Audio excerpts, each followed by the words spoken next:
This podcast is intended for a mature audience over 19 years of age and is provided on an educational and informational basis. Any material presented is for informational purposes only and should not be taken as a substitute for professional medical advice or as an endorsement or medical claim by Pattison Media, Everything Podcasts, or any advertiser. This is your brain. Is recreational marijuana use bad for your brain? So you know what cannabis does, but do you know why cannabis does what it does? We make inner cannabis-like compounds. Our body recognizes these. It is not new to us. Today on the Canadian Potcast, a doctor is taking us under the skull to reveal where all that THC and CBD is going and why it has the effects it does.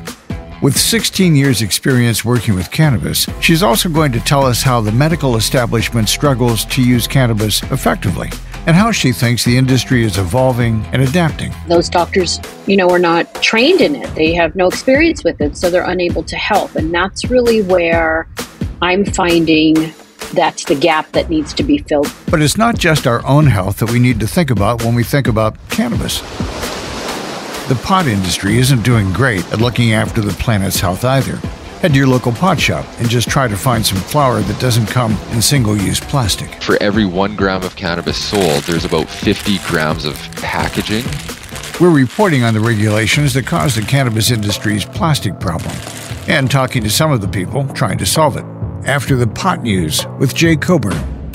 With the Pot News, I'm Jay Coburn. Licensed cannabis producers owed over $273 million in taxes at the end of last year, according to a report by MJ Biz Daily. That number is 72% higher than the year before. The Canada Revenue Agency says over 250 licensees were behind on their taxes. The CRA has been cracking down on unpaid taxes by cannabis producers. They've been forcing provincial wholesalers like the Ontario Cannabis Store to garnish payments from producers who are behind. In Manitoba, a cannabis advocacy organization is fighting the provincial ban on homegrown cannabis. The not-for-profit organization Tobagrown is appealing a court decision that upheld a provincial ban, saying the law infringes on federal jurisdiction and is unconstitutional. Manitoba's former Progressive Conservative government introduced the ban in 2018 with fines of over $2,500. The current NDP government has said it won't comment on ongoing litigation. And new research suggests that cannabis legalization has been associated with a decline in beer sales. A team from the Universities of Toronto and Manitoba and the Memorial University of Newfoundland found that non-medical cannabis legalization was associated with an immediate decline in beer sales, and that sales continued to decline each month after that. The researchers said they found modest but economically meaningful declines in the sales of canned and kegged beer, but they didn't identify a similar decline in the sales of either bottled beer or spirits. That's the Pot News. I'm Jay Coburn. There are a lot of bold claims about cannabis's medicinal qualities. There's also a lot of scientific research to back them up. Well, to back some of it up. It's an emerging field that's been under research for decades because of prohibition. But we're talking to someone who's been working with medical cannabis for pretty much as long as anyone could have been. My name's Bonni Goldstein. I'm a licensed physician in California, and I have been in the cannabis specialty now for about 16 years. Dr. Goldstein doesn't just understand what cannabis does for her patients, she understands why it works. And because she's been working with it for 16 years, she's seen how the medical space is evolving and adapting to incorporate cannabis. Unfortunately, she says lots of doctors are struggling to catch up. She'll tell us in a bit why that is, but first we're going to find out what cannabis does in our bodies and what makes it so beneficial. And a reminder, we're just a podcast. Nothing in this show is medical advice. Everyone's body is different and reacts differently to different things. So if you've got a medical problem, speak to your doctor. Our producer, Karen Habashi, started asking Dr. Goldstein how she started specializing in cannabis. So I've always been a science geek, intellectually curious, biology major, and very interested in physiology and chemistry. And so I start reading and I'm like, what is the endocannabinoid system? What is the system that they're talking about in these articles?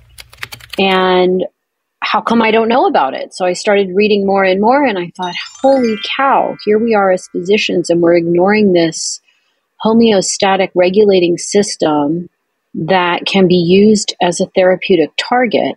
So that's what really made me so curious about it and made me go down that path. I thought, here is this plant that's been villainized and characterized as a bad drug, yet why would I ignore it when there's some science behind it? Do you think with cannabis becoming more legal and there's more awareness and education around it, do you think medical schools are going to start implementing the endocannabinoid system in their teachings? So the short answer is yes. I do think we can no longer ignore it. And look, I've been doing this now 16 years, since 2008. So I'm seeing the evolution and I'm experiencing it on the front lines. And more people are reporting, our doctor recommended for us to come see you. Or, I asked my doctor, what's an alternative to opioids? And so they are getting some advice, but unfortunately, those doctors, are not trained in it. They have no experience with it, so they're unable to help. And that's really where I'm finding that's the gap that needs to be filled, is that education. And I am working on that with a new company. I just brought on a new doctor and I'm mentoring her. And what's interesting is after about the third or fourth patient, she said, I'm learning a whole new specialty. And that's daunting for doctors. We work so hard, 4 years of medical school, then internship and residency, often a fellowship. Who wants to learn a whole new specialty? I think that those of us who have been in the field and helping people have to help lead the way. So that's one of my goals over the next couple of years, is to educate physicians. And I'm working on a new business where it's really just education based so that it makes it quick and easy. I'm self-taught. I had to spend nights reading articles and trying to look for the little nuggets and then deal with patients and get their feedback. Yes, okay, I've got all that. I understand it now, my 10,000 hours plus, but I want to try to make it so that doctors don't see this big mountain of how am I going to learn about this? Because really, I want my oncologist to be reading about oncology, and I want my pain management doctor to know everything about all those medicines. But it would be nice too if they had some idea of cannabinoid medicine and what it can do in various specialties. We are headed towards federal, in the United States anyway, federal legalization. I don't know what that's going to look like, but certainly it's going to probably open the door for physicians to be a little more accepting, because many doctors are not really excited about dealing with something that's federally illegal. And I don't blame them. We work hard for our licenses, and there's always that fear that someone can take your license away. As someone who's a post-double lung transplant, I used cannabis pre-transplant. And then after that, I talked to the doctors and they were like, there isn't enough research done on the medications, on their interactions with the grafts and everything. And I think that when the medical universities start enabling doctors to learn about the endocannabinoid system and pharmacists and more to be issued, I think this will help further decreasing wrong use of cannabis. But I also wanted to ask you, if someone came to you and told you I'm on those meds, would you say to someone, well, cannabis doesn't work for you? Before anybody can come see me, they have to submit medical records so I can see what their diagnosis is. And I also ask for a list of current medications. So I have a list of previous medications and the reason why they didn't work for them or why they were taken off of them. That's always helpful as well. But I'll give you a very recent example. There was a child, just almost a teenager, with stage 4 Ewing sarcoma, which is bone cancer, and it's spreading, but they're not getting anywhere. They've been fighting for a number of years. And she was on a drug called sirolimus. It's an immunosuppressant that's often used in transplant, but it's also sometimes used in cancer. And when they submitted their records, I said, nope, I am not putting the two together. You cannot add cannabis to sirolimus because there are documented side effects that include some pretty severe stuff, including some neuropsychiatric problems, confusion, delirium. And the Parents actually reported back that they were thinking about stopping the sirolimus anyway. She had been on it for a while. It didn't seem to be helping. And if she went off of it, then potentially would I accept her? So I'm very clear. I am not going to put a patient at risk, right? And so there's some cancer immunotherapies that at this point I will not combine because there's a little bit of evidence coming out of some Israeli research that some of the cancer immunotherapies and cannabinoids may actually affect time to tumor progression and overall survival. Do no harm, right? So if I know about it ahead of time, of course, I'm going to try to avoid it. We know the number one drug interaction that we really worry about is warfarin or Coumadin, which is a blood thinner. Luckily, most people have kind of moved on to the other type of anticoagulants, but still people on warfarin or Coumadin can have bleeding issues. There's a number of case reports, and what happens is that CBD especially, but it's also been described with THC, so both of them, and not in high doses, doesn't have to be a super high dose, can make warfarin hang around your body longer. And when it hangs around longer, you have more bleeding issues. You have to be very attentive to this. How many people are walking into a dispensary and buying cannabis without knowing these drug interactions, and where are they supposed to get this information? And that's why the key is education. People have to know, right? In the same way we all kind of hear about don't take too much Tylenol because it can harm your liver. I think a lot of people are aware of that. So I think we have to get the word out on these potential drug interactions. Yeah, like on the back of the packaging for cannabis, if you take this and this and this. Yeah, or even in the dispensary. Here's a list of medications. If you're on these medications, please talk to a physician before you would take cannabis. It's very important to know. And this is why we need research. This is why we need to make sure that we allow physicians, scientists, researchers to proceed forward with research. And I always think to myself, so prohibition on research, who does that serve, right? And that doesn't really serve anybody very well. Maybe pharmaceutical companies, because if you don't know about cannabis, then you might say, oh, well, then I'll be reluctant to use it. But at the same time, an herbalist many years ago, she said, we are not too stupid to understand this plant. The plant does so many things. So people always ask, how is it possible? And remember, it all goes back down to where do those compounds in the plant, how do they interact in the brain and body? And part of it is the endocannabinoid system, of course. And what people must realize is we make inner cannabis-like compounds. Our body recognizes these. It is not new to us. And so the plant compounds, what we call phyto, phytocannabinoids, can substitute for those compounds that we make. And there's been some evidence to show that people with migraines may have an endocannabinoid deficiency or dysfunction. And remember, the reason we have these endocannabinoids is to help keep the brain in balance so it's not overly excited.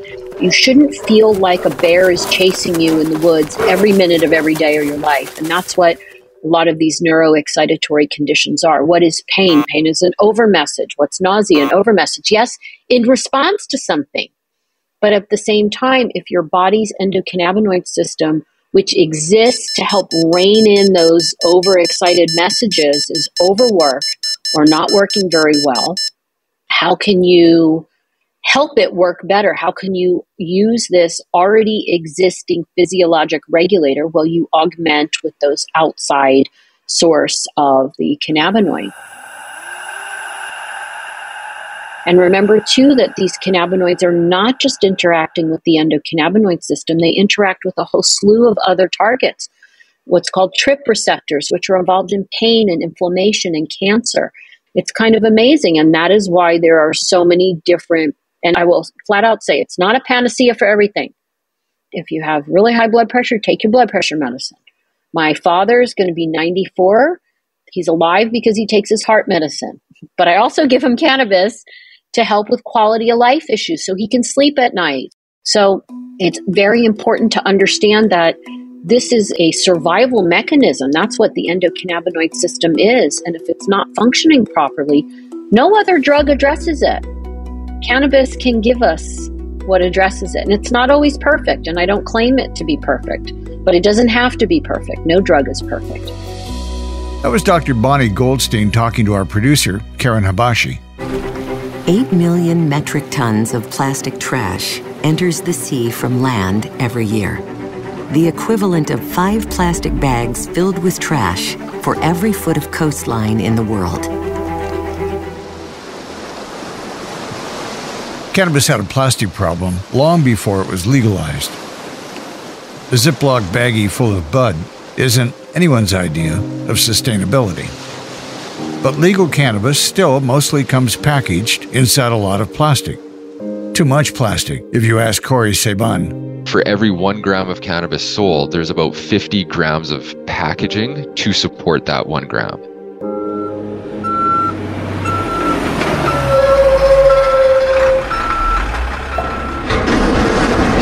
Corey is the CEO and founder of Rewaste, a plastic recycling company based in Edmonton.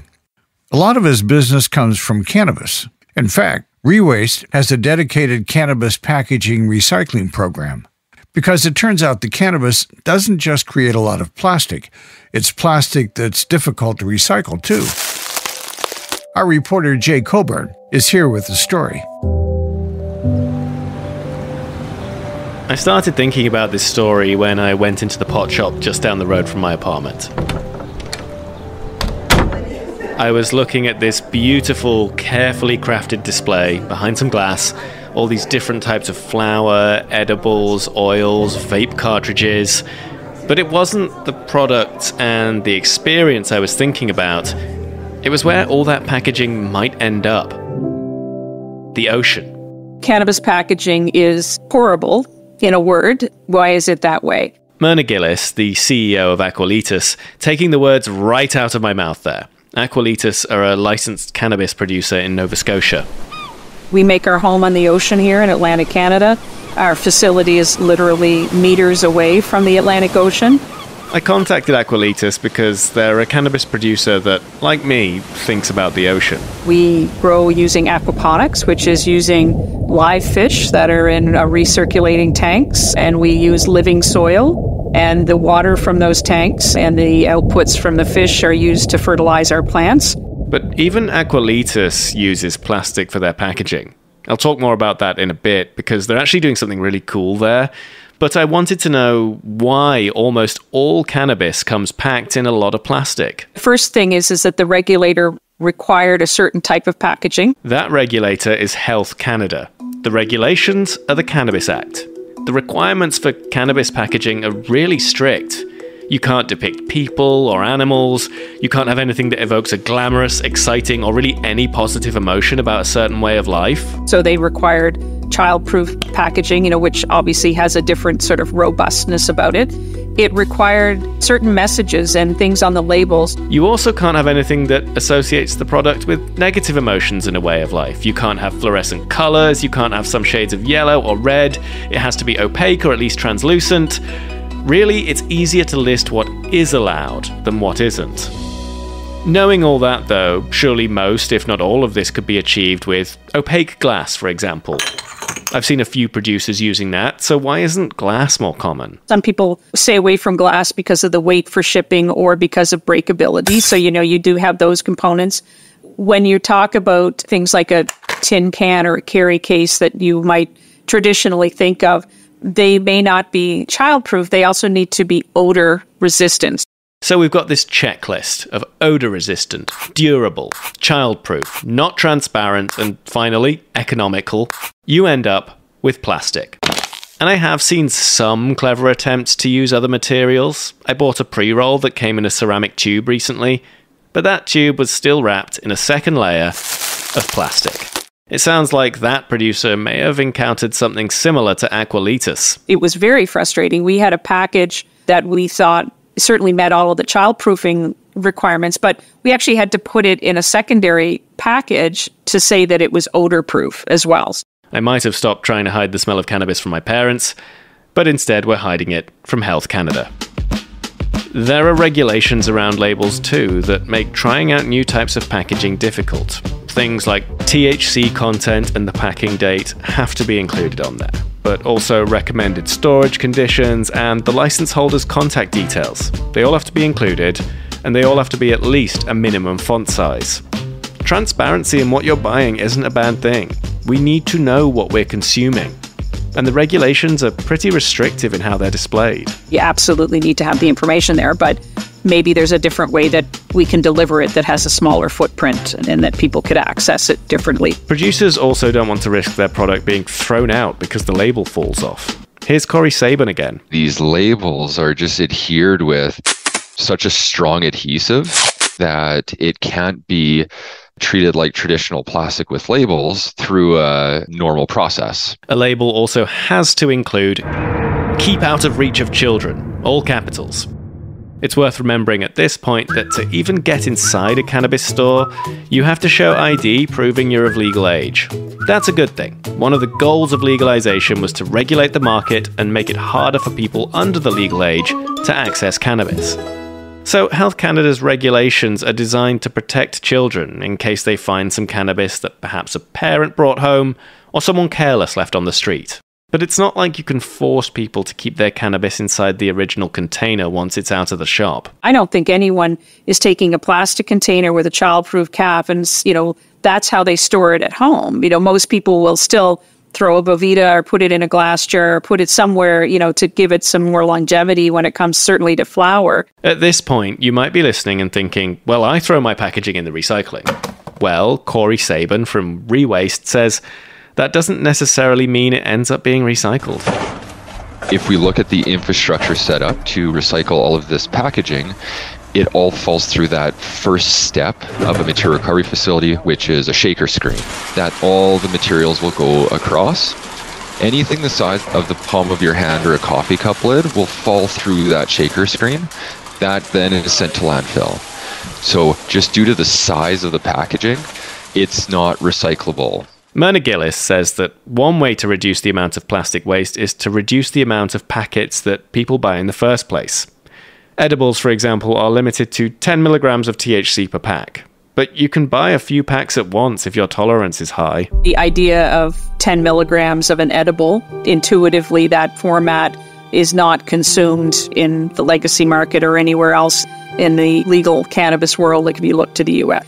So that's a very low-hanging fruit, is to simply allow for more units in a package so that in the ratio of the content of the package, you're not filled with headspace and air and just pure wastes. Myrna says we could also get more creative in the ways that all that label information is given to consumers. We can't have, for example, a QR code.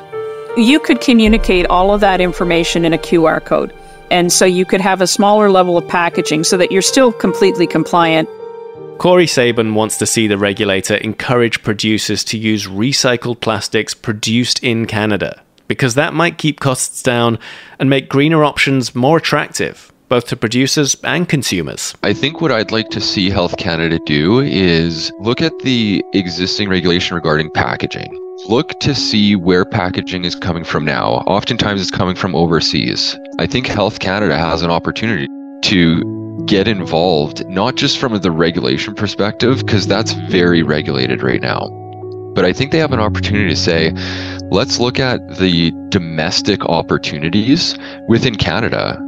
Who is producing packaging domestically so that collectively we can help businesses introduce lower GHGs to their procurement, because domestic options do exist. Changes in the law don't happen quickly though, if they happen at all. So Aqualitas are changing the way cannabis is packaged without waiting. Like I said earlier, Aqualitas cares about the ocean and they care about plastic waste. So instead of producing plastic that might end up in the ocean, they use plastic that's already been in the ocean. They do that by working with an American company, Sana Packaging. We contacted them and we said, look, we want to bring something to Canada that's not here. And we know we got to go through a lot of regulatory hurdles and time, but we're committed. Sana Packaging is based in Colorado, and they reclaim food-grade plastics from the ocean so that Aqualitas and other cannabis companies can turn them into new packaging. These are plastics that are gathered either from feeding sources of water into oceans or from the ocean itself. And then they take it, they grade it, they break it into these little bio beads effectively, and then they can be made into packaging.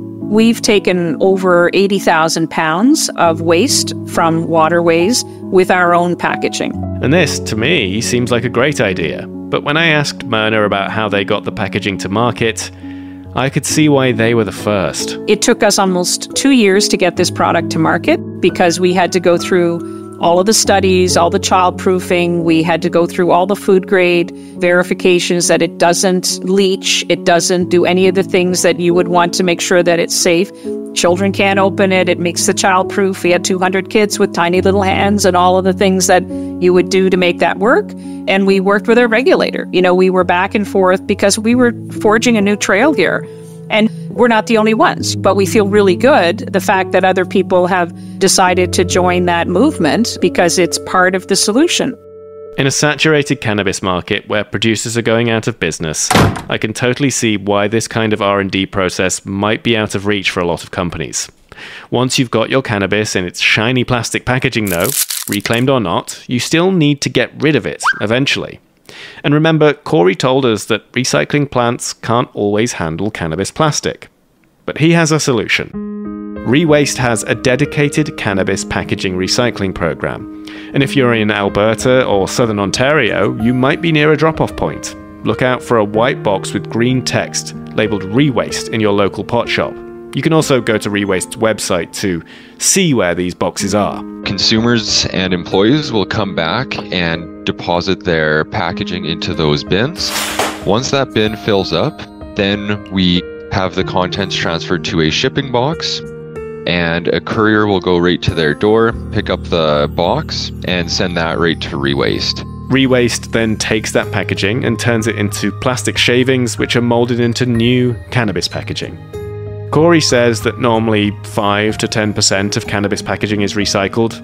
With ReWaste, it's more like 95%. And if you want to buy cannabis that's already packed in recycled plastic, then Aqualitas brands are a good start. Reef Organic's one of them. The consumers make the choices and they choose the brands and companies that they wish to support. And what I would say is that if these things are important to you, then you need to support companies like ours and other people that are doing this work, because for the sake of $1 or $2 a gram of product, what really matters to you, and do you want to support companies that have literally put their money where their mouth is? So next time I head into the pot shop and look at that display full of plastic, maybe I'll look at it a little differently. Maybe I'll see what Corey sees. I see opportunity. I see the ability to do something more with all of the packaging. I think what it shows me is there's still a massive problem out there that needs to be solved. So when I see a wall full of the packaging, I just see it as an opportunity to continue to work with the industry and develop solutions. Thanks to Jay Coburn for that report, and thanks for listening to the Canadian Potcast. I hope you'll join us for the next episode of the Canadian Potcast. Hit the subscribe or follow button to make sure you do. And while you wait for the next episode, check out westernbuzz.ca. The Canadian Potcast is an Everything Podcasts production in partnership with Pattison Media. The opinions expressed in this podcast are not necessarily the views of the podcast team or our partners, and this show is intended for a 19-plus audience. Thanks to Creative Director Cliff Dumas, Showrunner Karen Habashi, Senior Writer Jay Coburn, and our Sound Engineer John Massacre. Thanks for listening to the Canadian Potcast, your authority on cannabis in Canada. I'm Don Schaefer. Another Everything Podcast production. Visit everythingpodcast.com, a division of Pattison Media. Subscribe wherever you get your podcast.